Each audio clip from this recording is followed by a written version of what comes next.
Hello, I'm Sora Luxon, and this is lesson number 105, Intention, in response to an inquiry for some loose guidance, perhaps, on a straightforward way to do money magics. And this is going to be long, so I will likely cut it down into different videos because I can only load so much with so much memory. So, magic workers talk a lot about something called intention, as in focus on your intention or write your intention on a slip of paper. Most of us would agree that formulating the right intention is the major prerequisite for any successful spell casting. So before the ritual, before the means, before the method of doing it, this is the most important part. It's actually possibly the only part that really matters very much. And that is knowing what you're asking for and why. And then after you've settled on the direction of that working, then the next step is usually forming your intention into something less nebulous, a sentence, a sigil, a candling visualization, an image, an object, these sorts of things. So, magic users of every denomination, whatever background you're coming from, they talk about intention a lot. How to focus it, how to become it, how to set it, how to write it on a piece of paper, how to use a candle to charge it, how to take a big, vague, general intention and hone it down into a lethally sharp pointillism, usually by refining it and then refining it further, perhaps into a sigil or, again, a symbolic image. But what is intention and what is will? You have to start here in your practices, right? This is what the truth seeker does. What am I doing before I do it and why? So is the intention the same as will? No. Intention is directly related to will because it is the directing of will. And therefore, they are not the same thing. And it is willful intention that is central to magic, allowing for the chosen effect of change, perhaps on physical patterning, the material temporal world, if that's the working you're undertaking.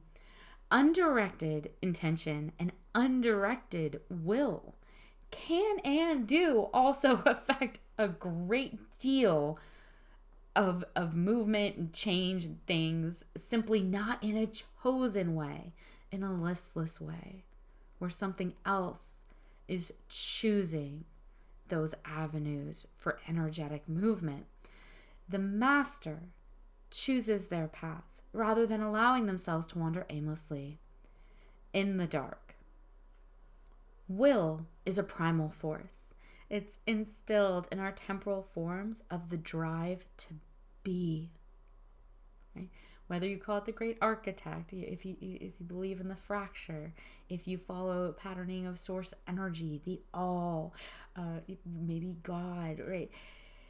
We are instilled with a divine right to exist, to persist as energetic signatures. All energetic signatures derived from source are. And that is a primal force. And so this filters into many arenas, such as, the necessary force to create, the necessary force to experience living. Since we are, after all, expressions of creation experiencing itself.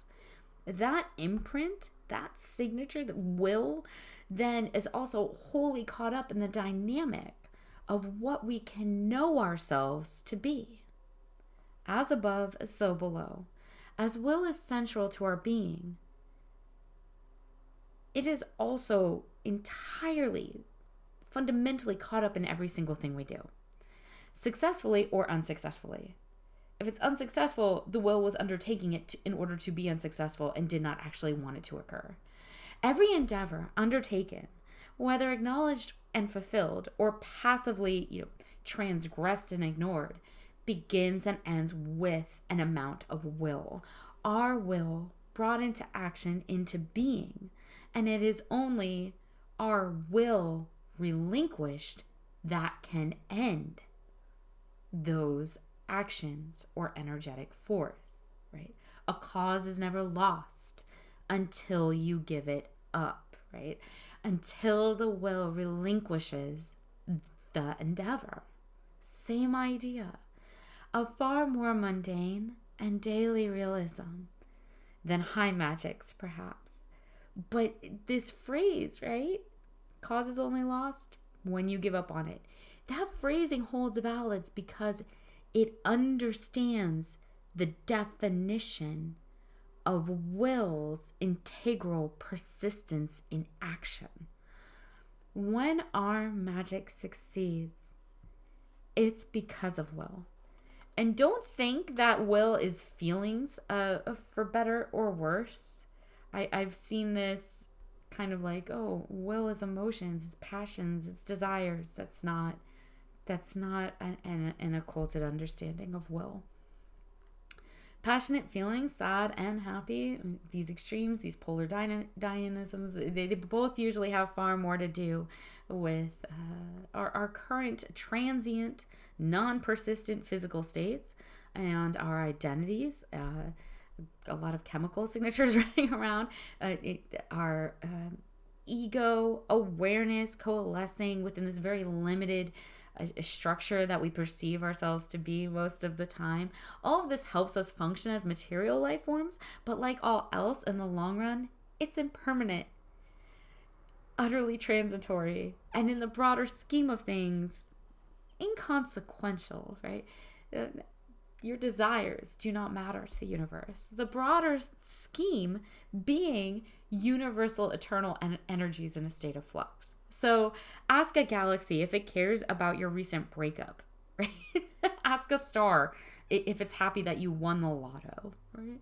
That it understands your joy. Go ahead. And by the way, go ahead. You can actually have these conversations. This is one of the many blessings of magic. These things are useful. Visualization, interpretation, experiencing yourself as other than. Very useful. They will broaden your horizons in amazing ways. Why not find out what a star says when you approach it, right? Go ahead, have that conversation. Dive into a visualization. Walk up to a star, walk up to a nova, and tell it about your physical hunger from skipping lunch and how that makes you grumpy. And how physical fatigue in your current mammalian form affects you emotionally, and doesn't it understand your grumpiness during this transient event? Right? Ask a star to cry or cheer for you for any reason. What does it reply, right? And that's still not a universe, not many universes, not source energy. But what would a star say, right? It might say something like, you have fallen into the trap of temporality, in form. You're a mammalian blip. Your form bubbles out and you're a certain amount of atoms from the surface of that specific planet, and then you're non-persistent and those atoms bubble back in, right? Your mind is freer than this little mammal blip. That is a sacred divine right, a power you actually have. You have will, so much more than anything encased in a similar form. Stop being petty. You have the ability to talk to stars. Why are you complaining about being hungry at lunch? A magi has this perspective. A magi seeks after the things that actually matter. Truth seeking is important. Magi seeks truth. The magician knows everything moves. Impermanence is the only permanent thing. Usually when I ask a galaxy to weep for me, it says something along the lines of, do I ask you to cry when one of my planets dies? Right? From the perspective of a galaxy, do I come to you, little human, and tell you how happy I am to get an extra nova unexpectedly? The way you were when your aunt had twins or something? No, because that wouldn't make sense. What was. What is. What will be by will. Not yours or mine, partially, but from a larger, much larger form, an experiential will. We are just one tiny part of that experiencing itself. And I completely advocate mental, imaginative, meditative conversations with all manners of things, right? You want to become a salt crystal? Hail back to a very early form of occult training there that still represents in quite a few of our more traditional methods today. Learn to experience as other things experience. And don't limit yourself. Don't limit your perspective. Perspective is a horizon always to be pursued. Why limit yourself to knowing how a rock feels, or plants feel, or fae feels, or angels feel, or demons might feel, right? Go talk to a black hole as well. They're notoriously enigmatic. They say things like, we go forward, we go back, we will go coming again. These are the sorts of conversations you can have. And it sort of takes the wind out of the sails of things like, someone cut me off in traffic. Or, hey, how do I do some money magic? You want transient, minimalistic magics? Let's dance. So intention is more cerebral than will. If will is encoded in every particle, every cell, bone deep, as it were, primal, intention is something that must be gathered up and practiced mentally so that it spills over, manifesting into the material. And it does this always and on. Whether or not we're willfully directing it, that is happening. Intention is happening. Whether or not it's our chosen intention is a whole nother matter. Intention does not require visualization, imagination, and forceful emotive experience in the physical and spiritual body. It can be so passive and undirected a modality of energetic disposition that it's what most non-occultists would label erringly unintentional. Right? When we say, oh, sorry, that was unintentional. Or, hey, yeah, that happened, but I didn't intend for it to. There's actually no real truth in those statements. The occultist knows that very well because we understand that we did intend it if it manifested, however little responsibility we might wish in that moment to take for it, that it might have been our laziness, our vagueness, our lack of focus that created and allowed for the manifested intention we don't want to address as somehow being ours, but it actually is, right? That we are all the manifestors of our own reality, which, directed or listless, is absolutely always being intended by us. Willed intention does require things like visualization, imagination, forceful emotive experience. So intention does it, but willful intention does.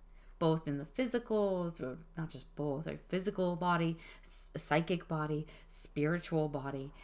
Willed intention can be used, directed. If we're lucky enough to tap into our direct will well, coherently, to engage and enforce our ordained intentions by choice.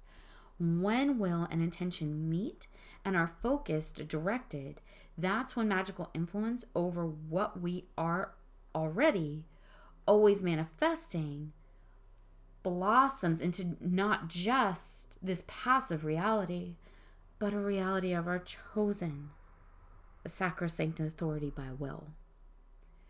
So again, you can see how will and intention, they get confused, they get misinterpreted a lot, and of course are very closely related to each other.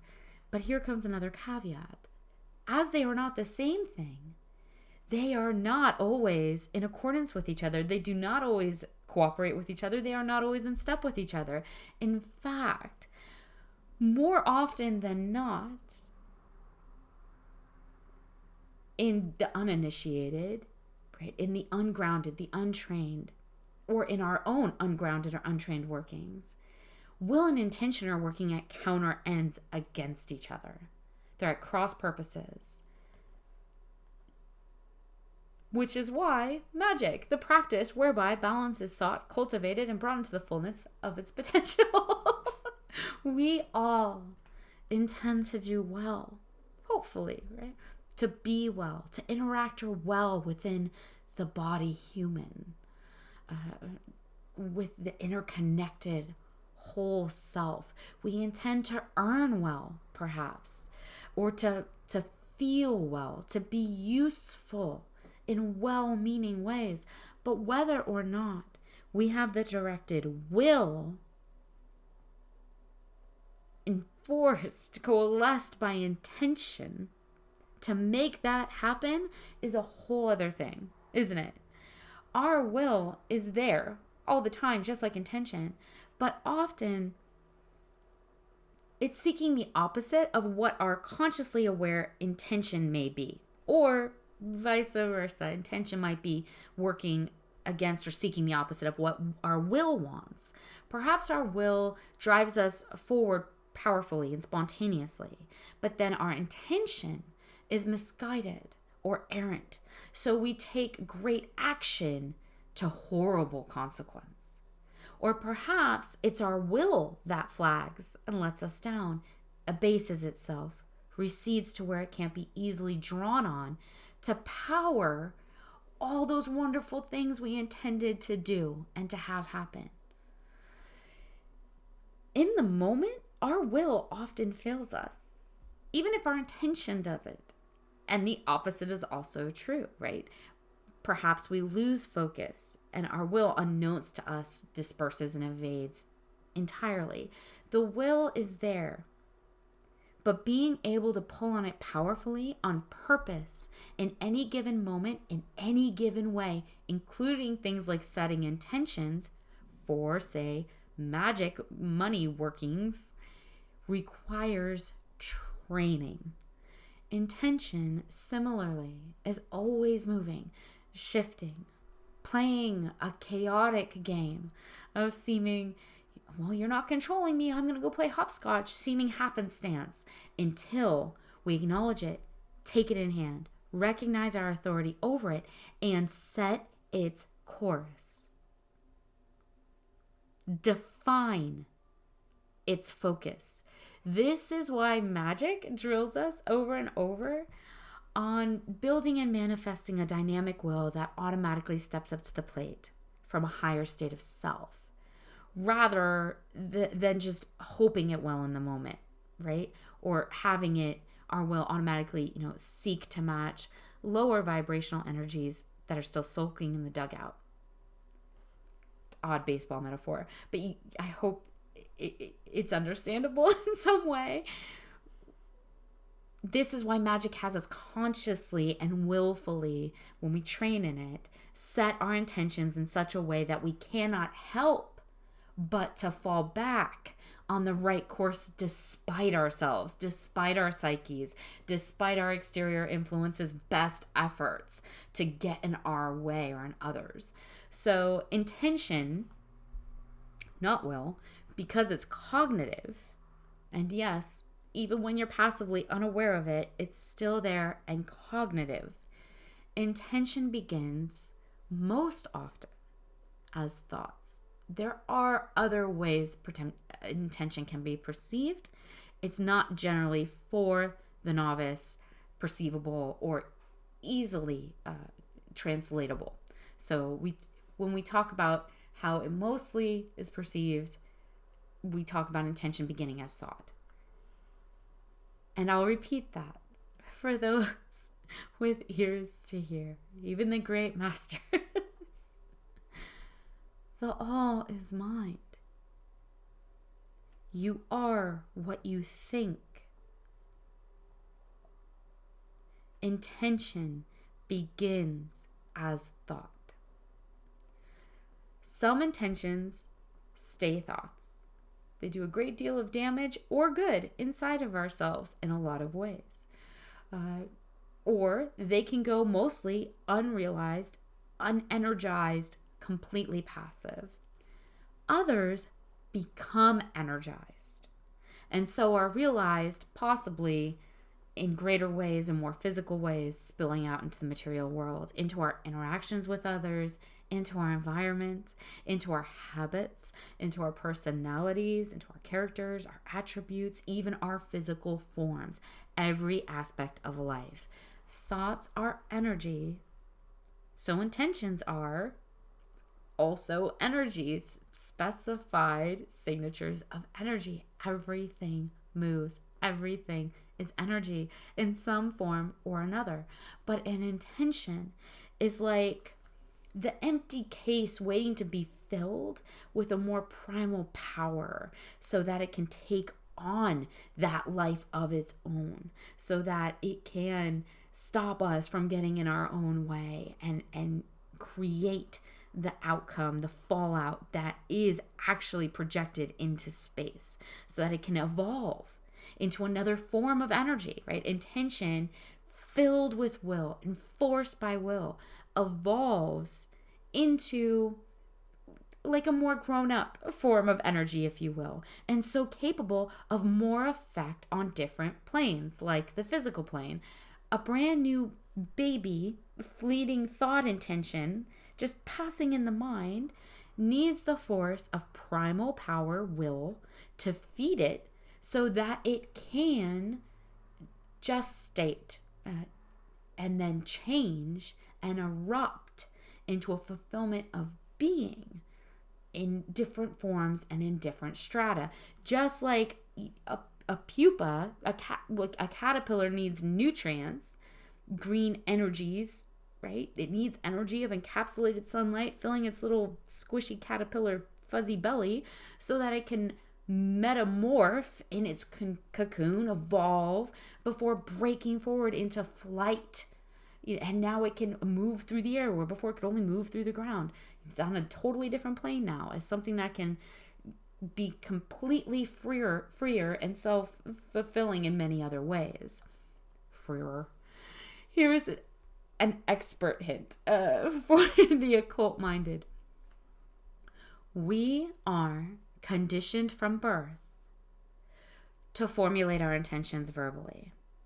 I know someone asked me for a straightforward money magic lesson. I just feel like this is so much more important and of so much more use. So much more what you hope you would be asked for because this is where the meat, this is the steak, right? This is, if you knew which keys you wanted for the doors to open, these are the keys you'd be asking for. So we are conditioned from the moment we're born into these societies and cultures to voice our intentions audially, verbally. It's our species. It's the carbon-based life form that we move through, and its ability to have these, hyperwave forms that create sound in oxygen carbon environments. So language has power, and we use it constantly, both internally and externally. We think in language. We talk to ourselves in our own minds, right? In language. All is mind. And very much, unfortunately, completely in an uncontrolled way to others with, right? We use our voices and we talk a lot. We talk about things that there's a lot of energy, right? When you think of, the silencium, silence is golden rule, there's a reason you are, every time, as I'm speaking now, I am giving up energy by an act of will. Now it's a choice, and I happen to be choosing it in this moment, but so often we don't, and we are just giving away exponential energies of ourselves, and those energies have effects, right? Again, when I whisper to you, the all is mind. Our minds perceive language. We form intention inside and out with language. We usually aren't, unfortunately, trained in the ancient, powerful mysteries of this incredible practice of the word. Or we're only given the most elusive of guideposts from ages past to the masses. In the beginning was the word. Biblical. Say the magic word. Sort of etymological hex phrasing. Think before you speak. Don't curse, right? Because cursing is to curse someone magically. It's the ancient occultic practice of cursing another. So don't say bad words. Sacred symbols brought into verbal manifest forms which enter the knowing of another's experience, as all verbalized language does. Cursing is to curse. It's to create a curse and throw it with an incredibly strong form of magical transference at another person. It's to create a thing, an actual thing, and release it. Spelling is a spell. To string together right symbols in a right way that manifests as an energetic seal in a sentence that can be understood for someone else to be able to comprehend anything that you've written, it must have been spelled aright. To write is to spell. If someone reads what you've spelled them with, right? So those words have now entered into their awareness and will have a transference effect. How much and in what way depends on both the speaker and the listener, or both the writer of the spelling and on the training of the mind coming into contact with what's visually being perceived. Now, remember, your training. I feel like I'm going on very quickly. I'm trying to fit a lot into one video, and then I'll move on to, like I said, another one. But remember your occultic training, whatever background you're from, training that you've done to clear the mind so that you aren't constantly engaged in errant language internally that you're entirely in control of but harming yourself with most of the time probably. Training to ground and balance so that space exists to focus what is wanted rather than what's seemingly impressed upon us. Training to create pure, blinding defenses that unmake any possibility of unintended external influence, choosing our mental and or emotive states on our behalf. Right? We don't give that willpower up. We take responsibility for ourselves. Training to authorize and confirm the will that resides within us by recognizing the authority of how we are responsible for it. And so responsible for what we do and do not come into vibrational harmony with in ourselves. Hopefully this is all starting to make some sense, right? It isn't just meditation when you're starting maybe your Wiccan coven circle that you're all doing together.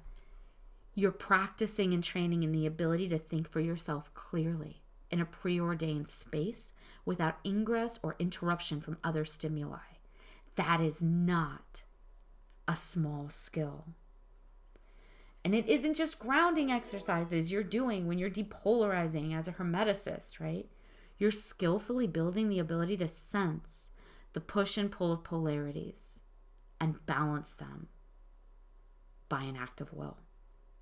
It isn't just a cleansing ritual in a sacred space, over and over for just memory recall's sake. It's identifying the door to divine authority, which grants us access to will on purpose and then on call to be invested as we see fit by force of self-specified habit rather than habits that have been brought into us by things we have not chosen, right? Rather than just as it presents itself possibly in less than glamorous ways, habit. Because the point,